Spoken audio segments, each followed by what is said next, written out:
Mommy's channel.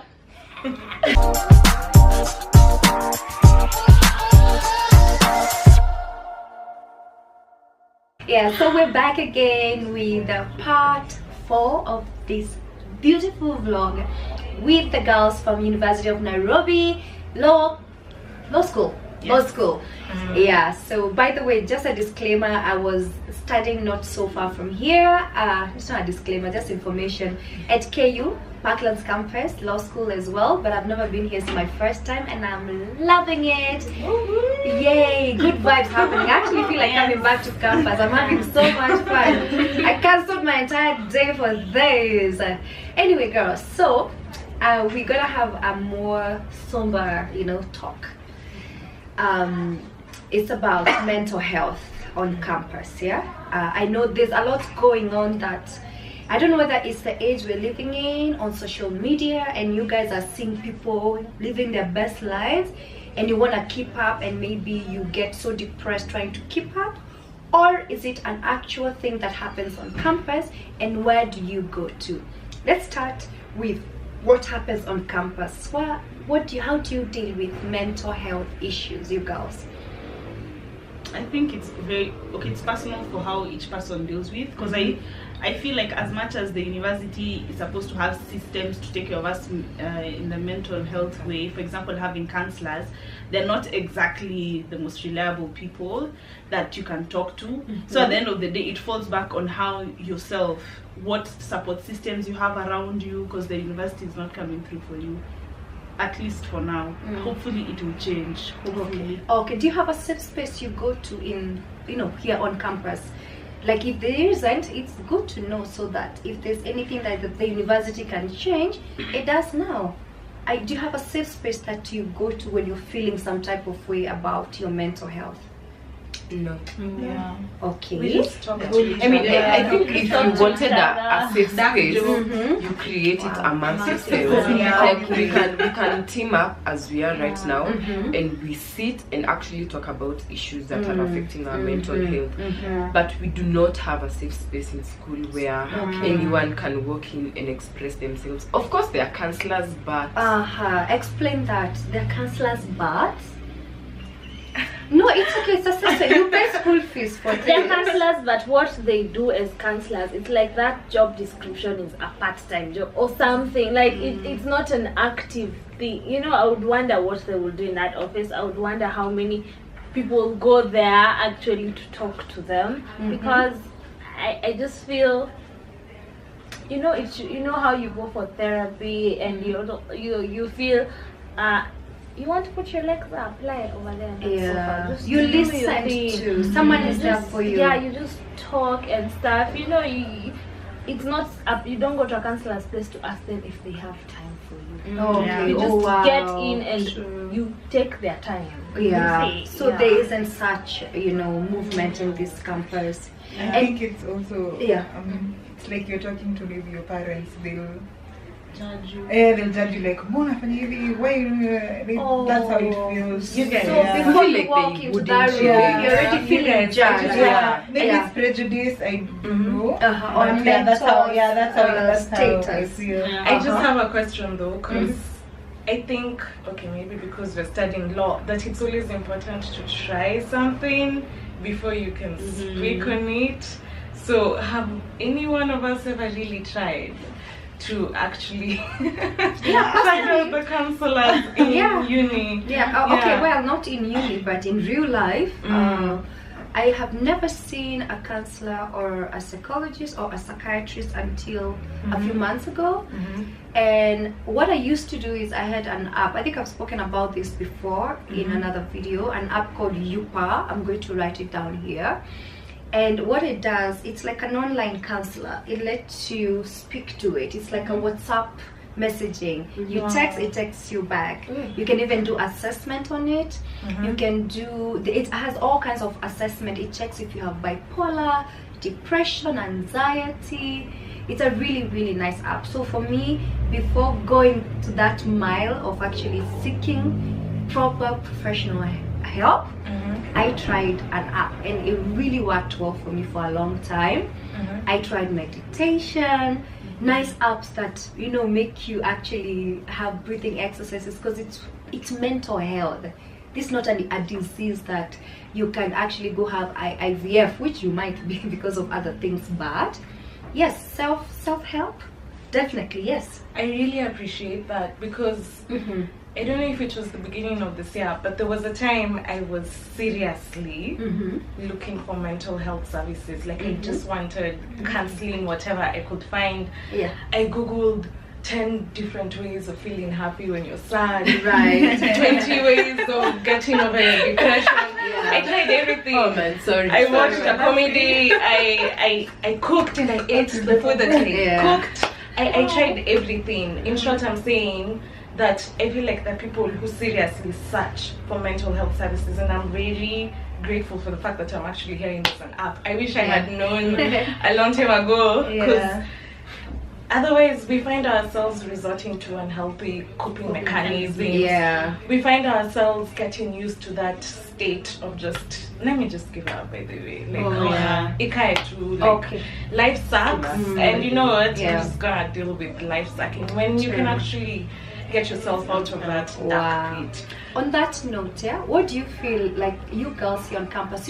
Out there I can say I can be really pushed to stress and depression because of all the responsibilities I have. I'm a mom, I need to be a worker, in the society and make a living. I need to be healthy, I need to do so many things, and it's so easy to fall into that track of depression. You girls, there's this assumption that your parents have just sent you here to study. What is depressing you? What is this major thing that you're like, man, and yeah, we are suffering because of this?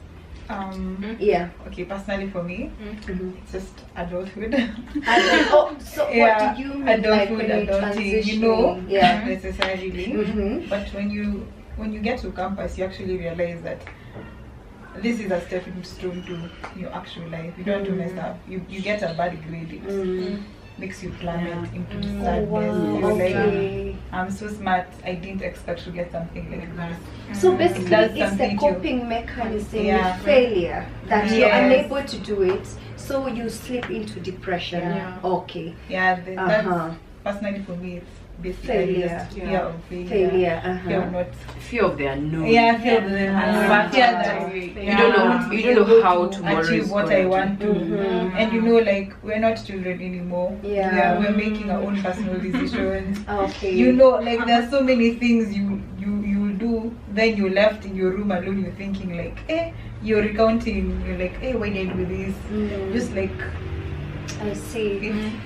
It piles up. I think also for me it's the same, because I come from a very academic oriented family. My mom has a PhD, my dad is an engineer. So as in all my life was like, if you fail, as in kwa nyumba ya nani, there's no room. There's no room for failure. So sometimes exams are my most stressful. True. Like you're just like, you're not sleeping, you're just like a zombie. So you feel like, wow, I worked so hard, and then I can't fail. If I fail, I'm a failure. So that's like, wow. And by the way, university is giving us grades that don't look so we got into the school of law. We got into the school of law with A's and A minuses. But getting an A is so hard. In university is so hard. So at some point you're like, okay, what is not happening? What is not happening? And stuff you're like being mediocre, you're not living to your full potential. You realize that you realize what you just said, Shalom, that to get this A is something you need to do. You need to lift your skirt a bit or do something. These guys, they're guys who have very clean portals, and at times when you get to the bottom of it, there's things. Could you just expound on that? This is over here, it's campus, and guys, we're adults, and people expect, when a lecturer tells you I can give you a good grade, it's not like your primary school teacher or your high school teacher says, Fanya vizuri, I will give you a good grade. No, they just mean you need to give me a favor for me to give you your favor. You get? Whoa, okay. And you're not up to that. You're not up to such issues. Out of how many units do we do from first year to to fourth year? All those units. Imagine you have lifted your skirt 48 times with that clean photo. So is it rampant on campus to have sexually transmitted grades? That's what we used to call them at our time. No, honestly, Especially within the School of Law. I don't think it's exactly rampant in the School of Law. But we've had friends. I have friends. Yes, it exists. It exists. I have friends, by the way, who've come up and told me, hey, you know, my lecturer actually was making advances and stories of that kind of nature. And then if you look like through, you hear that there are some lecturers who have warnings and stuff like that, because I think it's not put outside there for all of you to know, like black and white. It's very well. Let's just say this: sexual harassment does exist. Sexual harassment in universities. It does exist. It is real. I wish there's a policy, especially for universities, that you're told that person approaches when that person goes for a disciplinary hearing and they're actually suspended for it, it's made let public. it be known to the students so that everyone and all girls can actually come very aware this one was suspended. Because the same person can just say, niliekewa, it was a lie, and because there was no public conviction or like the university saying it is true is what he did. Of course, it's just he said, she said. Okay, so you feel like the university is failing you girls in protecting your rights, you know, to your bodies and to actually having clean, well-earned grades. You feel like it's denying you that, because I mean, it's either they make an advance at you, fail you, because it happened to me once during my time.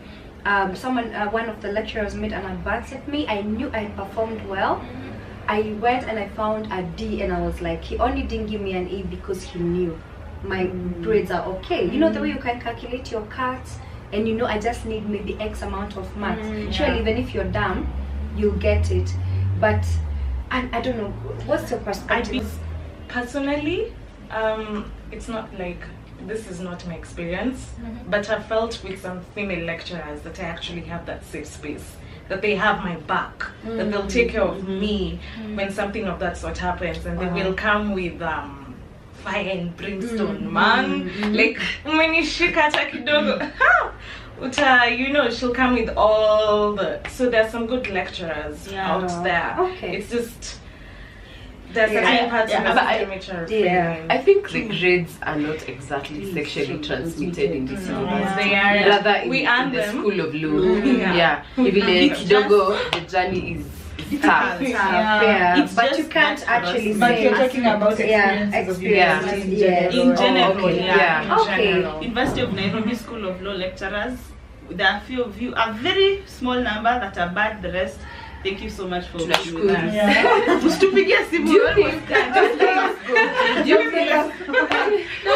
Do you think I hope this is not intimidation. Do you think the male students are going through the same things with female lecturers?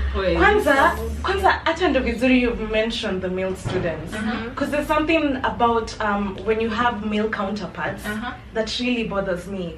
When we come and tell you guys that we're experiencing sexual harassment, there's a certain way that you can actually help us, and sometimes I feel like you think we're just making castles in the air, like we're making things up or like we're exaggerating when we really aren't. So what I'm saying is, guys, stand up for your fellow female classmates. As in, I feel that sexual harassment, as much as it affects both sexes, it's particularly vulnerable for us women. And we really appreciate your support. Yes, we're independent women, we're strong, but you know, we all need friends, we all need support once in a while. So when you guys come in and act like it isn't right, it's a different energy than when we say this is not okay. So basically, look out for each other, especially for guys in the school. You need to look out for your sisters, because our wazee, they need to be shown, you know, like this is not right. Because I can get with campus situations, the the system is not favorable. And by the way, from what I've heard around, it's not unique in Kenya, by the way. It's everywhere, especially Nigeria. It's so bad. There's even a feature that BBC did, Sex for Grades, and it's really, really, really rampant. That one is like full on. And I know so many universities, I think I've seen a lot on social media whereby actually students come and say, Mr. So-and-so actually infected me, I've aborted, do you know how many times? It shouldn't be happening for... I can imagine any mother who is watching this and they're like, Jesus, yani nimesacrifice kulipa school fees, mtoto wangu hayuko safe. Because you trust these lecturers who are all mature people to actually be your parents when you're here, but then they end up being predators. Wow, this is getting more and more intense. We were gonna go to the direction of proper mental health, but we are going to leave this right here and go to the next section, which will be talking about depression and social media. Are we depressed because of social media? Keep on watching and see you in the next one. Bye.